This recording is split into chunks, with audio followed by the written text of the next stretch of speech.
नमस्कार साथियों।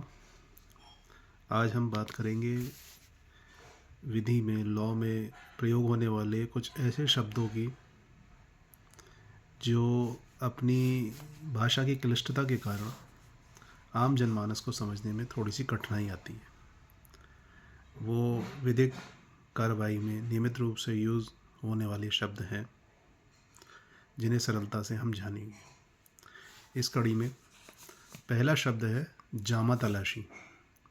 जामा तलाशी जो है उसका अर्थ होता है किसी व्यक्ति की तलाशी, उसके पहने हुए कपड़ों की, उसके पास जो भी थैला बैग इस तरह की कोई चीज़ है वो सब की तलाशी।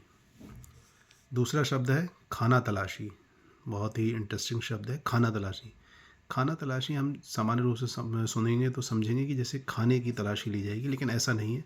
खाना तलाशी का मतलब है स्थान की तलाशी, किसी जगह की तलाशी को विधिक रूप से खाना तलाशी कहा जाता है। अगला शब्द है जरायम। जरायम का अर्थ होता है अपराध, अपराध को जरायम भी कहा जाता है। अगला शब्द है हस्ब जैल। हस्ब जैल का मतलब होता है उपरोक्त अनुसार। हस्ब जैल उपरोक्त अनुसार।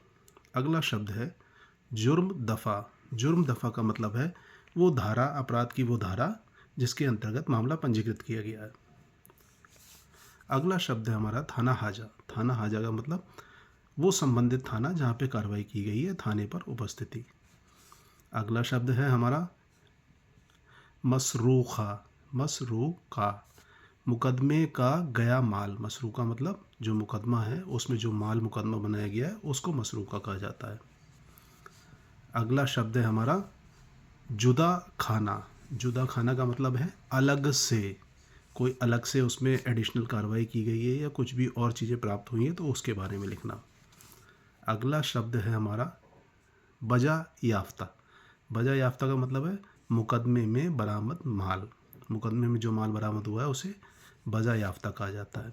अगला शब्द है हमारा फ़र्द। फ़र्द का मतलब है कोई विशेष दस्तावेज़ तैयार करना, कोई ऐसी कार्रवाई करना जो उस मुकदमे में महत्वपूर्ण तथ्यों की जानकारी देती हो। अगला शब्द है हमारा हस्ब कायदा। हस्ब कायदा का मतलब है नियम अनुसार। अगला शब्द है हमारा मुर्तिबा। मुर्तिबा मतलब तैयार करना। अगला शब्द है हमारा फ़िक्रा।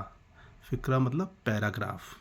अगला शब्द है मौत विरान। मौत विरान मतलब गवाह। ये भी अपने आप में बहुत इंटरेस्टिंग शब्द है।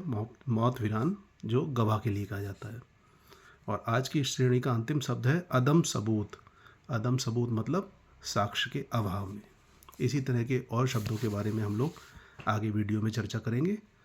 इससे संबंधित अपना कोई भी प्रश्न हो तो आप मुझे भेजिए, मैं उसका उत्तर आपको प्रदान करने की कोशिश करूँगा। नमस्कार।